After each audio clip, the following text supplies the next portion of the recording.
Muy bien, bueno, es una epilepsia rolándica. Esta es la historia clásica y típica de una epilepsia rolándica o epilepsia focal benigna de la infancia con punta centrotemporal, como es el término que también se le llama. El paciente nunca tuvo un problema académico, alteración en la conducta o sueño. Entonces esta es la historia usual de este tipo de pacientes. Por eso se les ha llamado benignas, con las consideraciones que ya dijimos. Este es un síndrome que es de edad dependiente. Tienen una edad de inicio y asimismo tienen una edad en la cual se autolimitan. Las puntas centrotemporales, como el electro que vimos, es el hallazgo cardinal o uno de los hallazgos cardinales. Las crisis usualmente son infrecuentes, breves, con manifestaciones que orientan en el cerebro a un inicio en la región del giro central. El término epilepsia rolándica, que es utilizado precisamente porque estas manifestaciones hacen notar el inicio en la región rolándica o en la región baja, dicen, del giro de Rolando, es mucho más conocido que el término epilepsia benigna de la infancia con punta centrotemporal.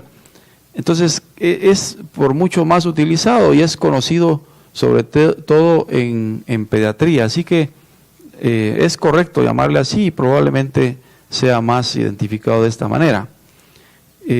Las crisis involucran precisamente una manifestación focal, usualmente comienza con una manifestación sensorial que el paciente puede localizar en el rostro, en el labio, sobre todo inferior, en las mejillas, en las encías, en la lengua, y seguido de puede ser una desviación tónica unilateral de la lengua.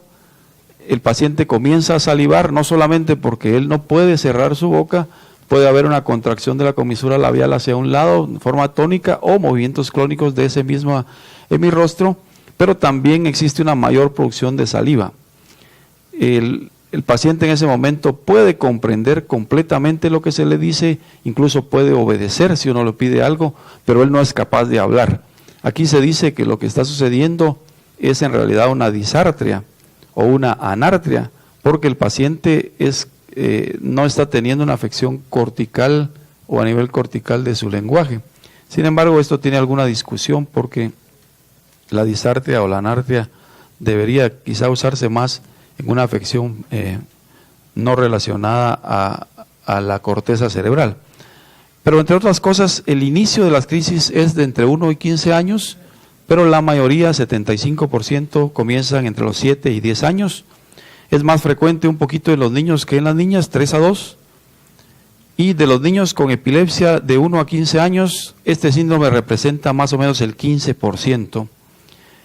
75% de las crisis ocurren durante las fases del sueño no REM y también minutos después de despertar o minutos después de comenzar el sueño.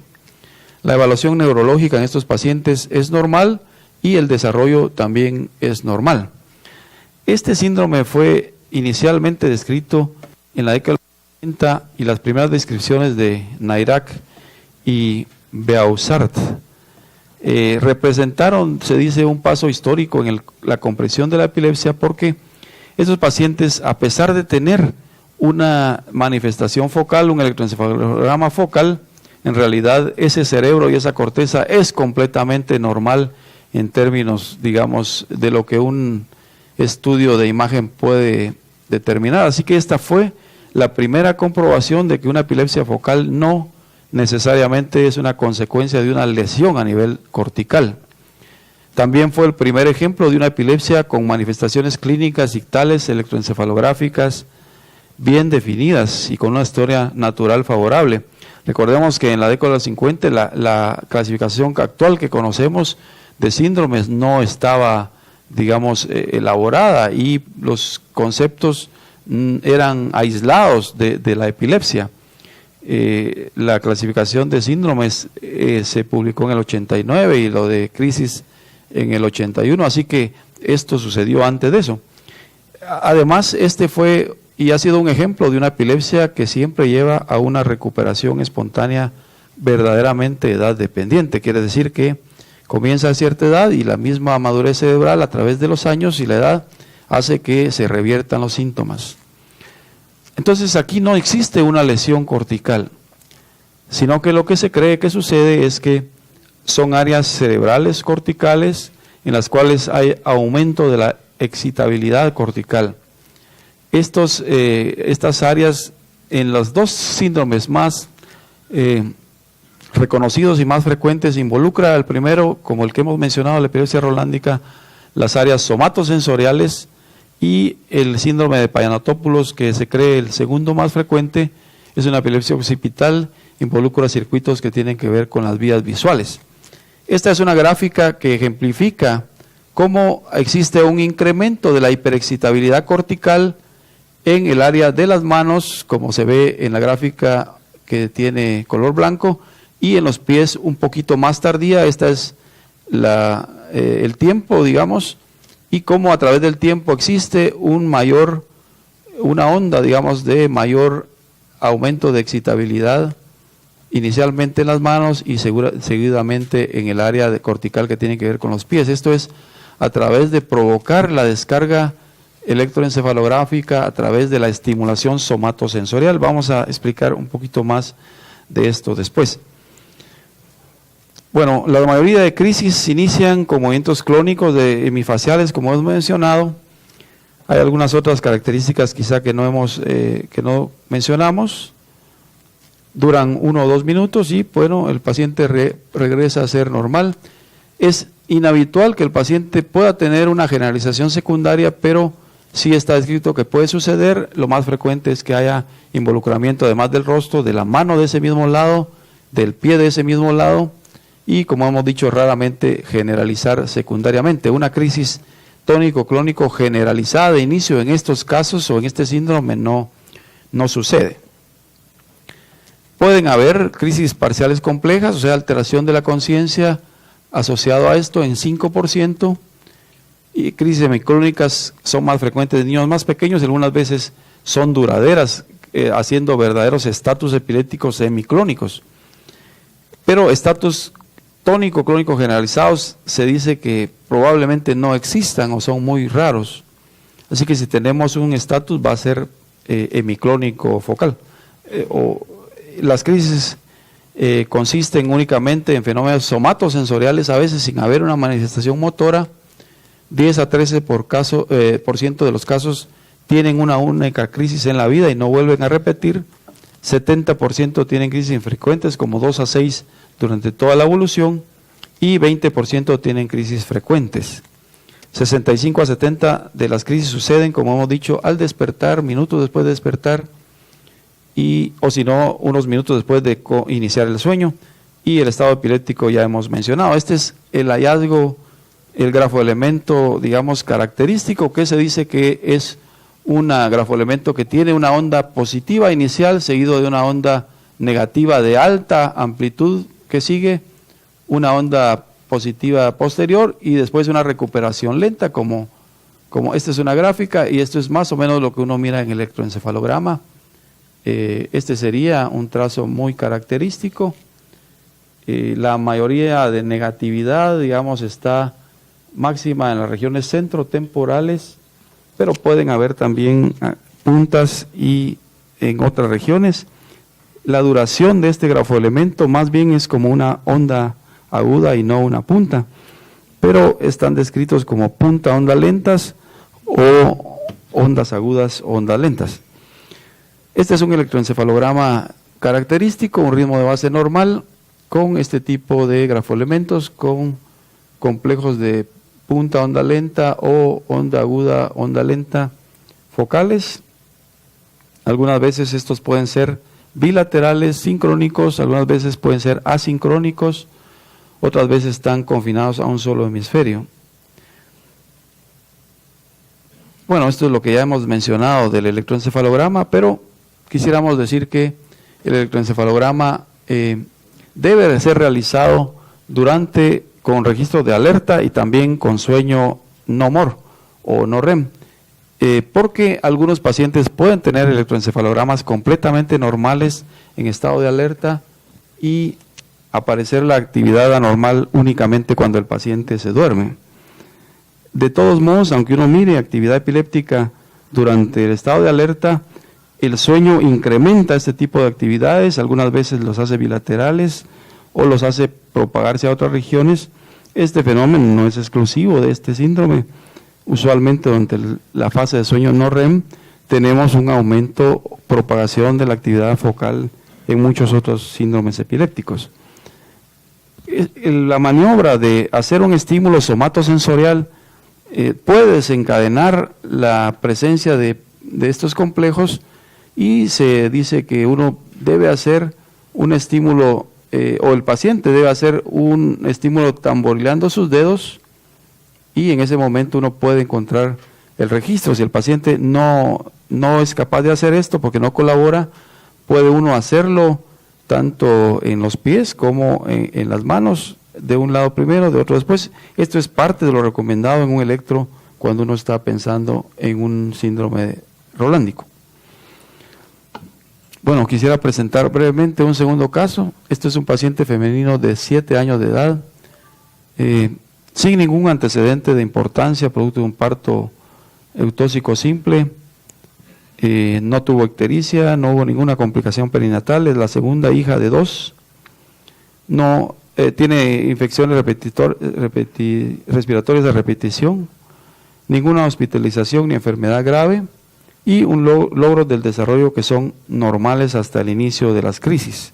No hay antecedentes de crisis en la familia, y la primera crisis sucede a los 3 años 5 meses de edad, durante la mañana. Después de despertar, observan que había falta de respuesta, luego notan movimientos clónicos en el rostro, posiblemente en una mano. No recuerdan más datos. Fue vista en un centro asistencial donde realizan estudios y ordenan oscarbazepina. En los meses siguientes las crisis continuaron sucediendo, se presentaban principalmente durante la mañana. Han notado arresto motor en algunas, movimientos de la comisura labial, de un lado, salivación, movimientos en las extremidades de tipo clónico, y es posible que en un hemicuerpo en alguna vez. Son breves, se recupera rápidamente, puede haber luego vómitos, cefalea y somnolencia. Este es el electro de ese momento. Es un electro con un ritmo de base normal. Aquí está el paciente dormido, se pueden reconocer algunos grafoelementos del sueño, y tiene este tipo de descargas como la que se ve acá. Algunas son un poquito más difundidas, que están localizadas temporales o centrales del lado izquierdo. Esta es otra época del mismo registro, y la paciente a los 4 años, de los 4 años y medio, persistió con crisis, le fue agregado ácido valproico. En los meses siguientes ha requerido asistir a emergencia en 3 ocasiones por presentar crisis convulsivas en clúster, inicialmente con dificultad en la marcha, irritable. En los días siguientes puede presentar algunas crisis. Han notado además deterioro del lenguaje, dificultad en prestar atención, y se han asociado movimientos en la comisura labial que se repiten casi todos los días, no causan alteración del estado de alerta. La paciente más bien entraba en una especie como de deterioro que le podía durar unos 5 días, una semana. Durante ese tiempo habían varias crisis, la notaban con estos movimientos periorales, y después de ir al hospital y cambiar algún medicamento, usualmente la paciente se recuperaba, pasaba unas semanas bien o relativamente bien con algunas crisis, y volvía nuevamente a comportarse igual. Este es un electro posterior donde hay un incremento considerable de las descargas. Aquí las descargas son bilaterales, el ritmo de base persiste normal, quizá no es posible ver muy bien el trazo, pero aquí las descargas son más bien bilaterales, algunas tienen un aspecto generalizado. Esta es otra época en la cual se ve estas descargas generalizadas o muy propagadas bilateralmente, de alto voltaje con polipuntas. A los 5 años hay un deterioro franco en el lenguaje, la atención, el rendimiento en el colegio ha disminuido, y se agregan otros fármacos antiepilépticos. En general o en total, la paciente persistió con oscarbazepina, que fue el fármaco inicial, ácido valproico, topiramato, levetiracetam, clonazepam. En los meses siguientes, de 5 a 5 años y medio, se hizo un cambio importante. En vez de aumentar la cantidad de medicamentos y buscar otros más bien se le quitó los medicamentos. Y en el transcurso de unos meses se consiguió un inicio de el clobazam o urbadam o frisium, que es otro nombre de este medicamento, y la omisión progresiva de todos los otros fármacos a excepción del clobazam. Este es un electroencefalograma de ese momento donde muestra abundante actividad epiléptica. Durante los meses siguientes se llegó a omitir todos los fármacos y con esto se consiguió que la frecuencia de crisis pasara a ser varias en una semana a tener una en los últimos 3 meses. Ha habido una mejoría en el lenguaje, la atención y el aprendizaje en el colegio. Este es el último electroencefalograma donde se muestra una clara mejoría con un ritmo de base de sueño normal y persistencia de algunos grafoelementos como estos de un voltaje mediano y que son ondas agudas o puntas con localización centrotemporal. Esta es otra época prácticamente libre de actividad epiléptica. ¿Qué diagnóstico tiene este paciente? Inicialmente parece una epilepsia focal idiopática de la niñez, benigna, como el caso que hemos presentado inicialmente, pero obviamente esta evolución no ha sido la esperada. La otra cosa aquí llamativa es que el paciente mejoró cuando se le quitó los medicamentos antiepilépticos, no cuando se le agregó más medicamentos antiepilépticos y se le dejó exclusivamente una benzodiazepina, que es el clobazam. ¿Alguna opinión de este caso? ¿Alguien quiere decir qué está pasando acá?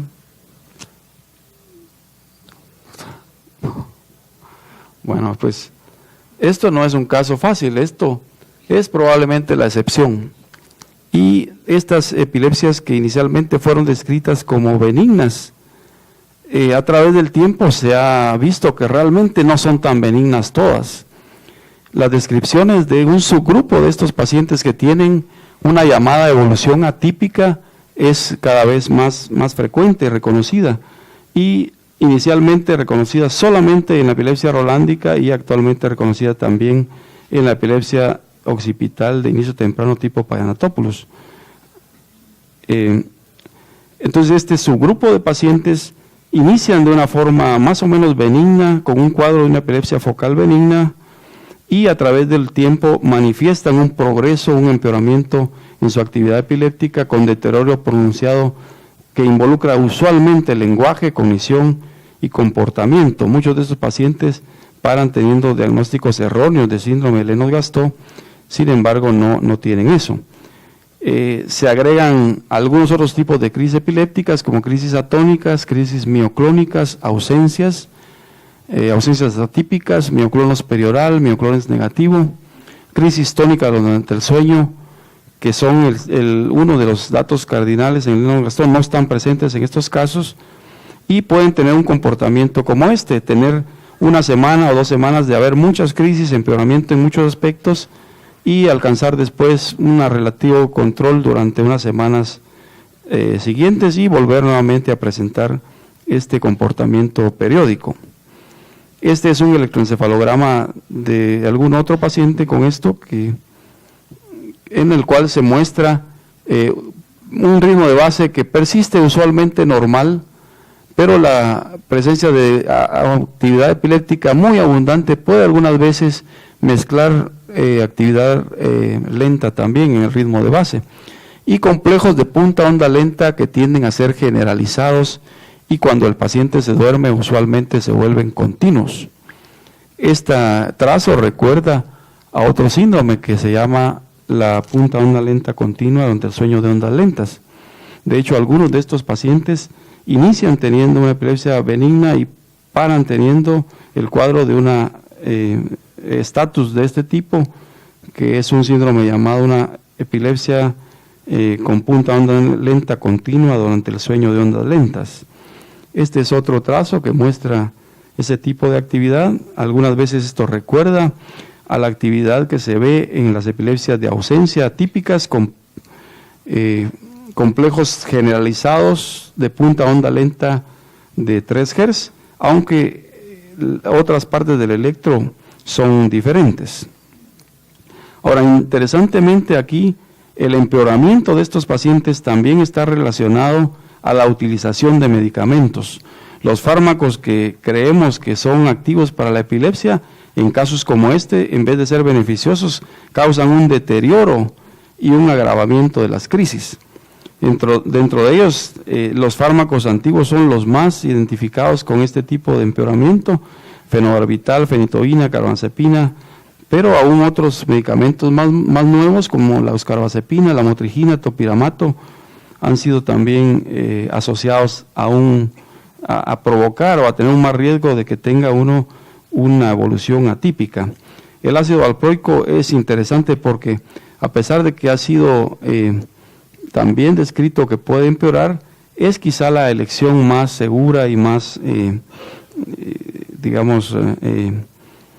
accesible que tenemos cuando uno ve un paciente con este tipo de epilepsia. Usualmente cuando vemos un paciente con epilepsia focal benigna, tratamos de comenzar ácido valproico y, como el caso que presentamos inicialmente, no asociar más fármacos, porque a pesar de que el paciente seguía teniendo crisis, eran breves, sucedían en la cama o inmediatamente después de despertar y no interferían con el paciente, y ante el probable empeoramiento de crisis no decidimos usar ningún otro medicamento. Sin embargo, esto pues es discutible, y en este caso la familia fue capaz de comprender esta situación, de tolerar que el paciente seguía teniendo crisis y evitar también los efectos secundarios potenciales de los otros fármacos. El progreso hacia otros síndromes como Landau-Kleffner o punta onda lenta continua durante el sueño de ondas lentas puede suceder, o un estado de epilepsia benigna de la niñez con puntas centrotemporales, o otro cuadro llamado epilepsia focal benigna atípica. Esto es por lo menos lo descrito por el doctor Fegerman, en el cual él agrupa a estos pacientes a que finalmente van a caer en alguno de estos 4 síndromes. Dentro de estos, algunas veces la manifestación epiléptica no es tan evidente, y en el Landau-Kleffner es un ejemplo en el cual las crisis convulsivas o las manifestaciones que uno ve son muy pocas, pero el deterioro cognitivo y en el lenguaje es sobre todo lo que llama la atención. La presencia del mioclonus negativo es descrito en todas este tipo de crisis. Es interesante porque no puede uno ver una manifestación motora a menos que el paciente esté teniendo una contracción muscular. Así que si el paciente está acostado, puede estar teniendo un mioclonus negativo que no lo vamos a ver. Y uno puede verlo a través de alguna maniobra, por ejemplo, cómo hacer que el paciente ponga sus manos enfrente durante el registro electroencefalográfico o en la clínica, y ahí notar un pequeño pérdida del tono muscular que es momentáneo, dura fracciones de segundos. Usualmente esto se asocia en el electroencefalograma a una onda aguda. El mioclonus negativo no es exclusivo de este síndrome, puede verse en muchos otros, pero hay que buscarlo para poder encontrarlo. El inicio temprano de las crisis es un factor de riesgo, y también el hallazgo electroencefalográfico de una actividad muy difundida con focos asincrónicos, largas trenes de punta onda lenta, descargas generalizadas similares a las ausencias como las que vimos, son también un factor de riesgo. Cuando uno ve eso, debe tener más precaución y iniciar medicamentos como el ácido valproico, que tienen un riesgo menor, usar alguna benzodiazepina, y los medicamentos actualmente más recomendados para esto es el clobazam, uno de ellos, quizá el que podemos tener más accesible. La etosuximida tiene algún efecto, y el Sultiam o Sultiame, que es un medicamento que no tenemos en Guatemala y hasta donde sabemos no existe en ningún país de Latinoamérica, no existe tampoco en Estados Unidos.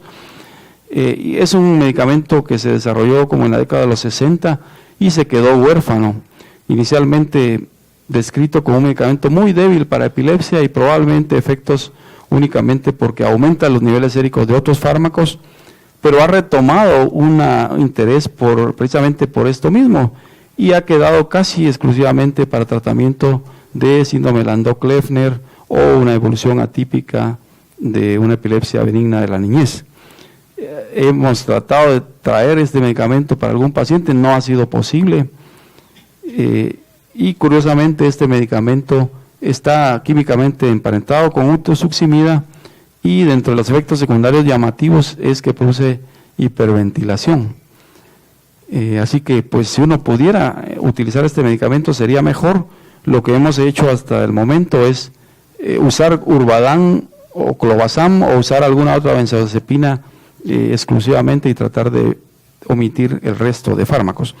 Yo quería presentar este cuadro último con la idea de despertar en nosotros también el conocimiento de otras formas de epilepsia y de que estos síndromes como la epilepsia rolándica benigna de la niñez, que es ampliamente conocida, no todos tienen una evolución benigna y algunas veces debemos estar alerta ante una situación de este tipo. Esta es mi última diapositiva y quiero agradecer su atención.